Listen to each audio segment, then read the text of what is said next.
পেছনের বারান্দা বাকি আছে এখনো। সে তো শেষ হয় না, তারপরে সারাদিন করতে হয়।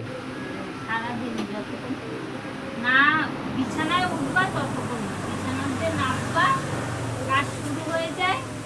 আর বিছানায় সেই রাত্রে যখন যাবা তারপরে গিয়ে কাজ শেষ হয়। বাবা রে বাবা, তা তোমার স্বামী বুঝি তোমার হেল্প করে না? করে তো। করে? হ্যাঁ, তোমার স্বামী কিডা? আমার স্বামী আসামি। তোমার স্বামী আসামি? কি কথাবার্তা বলে, আমি নাকি আসামি? অথচ দেখো আমি কিন্তু ওনার স্বামী, আমারে কয় কি আসামি? কি লোক রে ভাই, মানুষের উপকার করতে নেই। এই তো আমার স্বামী, আবার বিয়েটা করো কেন? ও ভুলে গেছিলাম, আমি যে স্বামী তোমার ভুলে গেছিলাম। যে এক তোমার স্বামী তোমার খাটের উপরে বসে ঠ্যাং দুলাচ্ছে, তা তুমি যে কাজ করতেছো তা তোমার স্বামী তো করতেছে না, তাহলে? হ্যাঁ, তা সবসময় কি কাজ করতে হয়? তা করলোই বা কখন? তা দেখলাম না তো। সকালবেলায় বাজার ঘাট, আরো কত কাজ ছিল, পুজো দেওয়া। ওইগুলো সব করলো?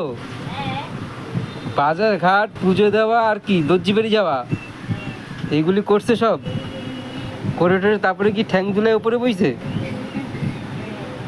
হ্যাঁ, এই তো করে। এই স্বামীগুলা হয় এরকম না, কি কও?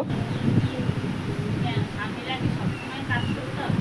তাও আমার বউটা কি কষ্ট করে, ওই যে ঘর মুছেই যাচ্ছে। এই যখনই দেখবো তখনই শুধু দেখবো এই হাতে একটা লাঠি নিয়ে শুধু মোছামুছি শুরু করে। সময় পাইলে ওই হাতে লাঠিটা নেবে, নিয়ে ওই ঠেলাঠেলি করবে নিচে। আর কতক্ষণ দেরি আছে এখনো? না এই ঘরটাই শেষ? এবার পুজো, ওই পাশে বারান্দা থাকে। ওই পাশে বারান্দাও মুছবা?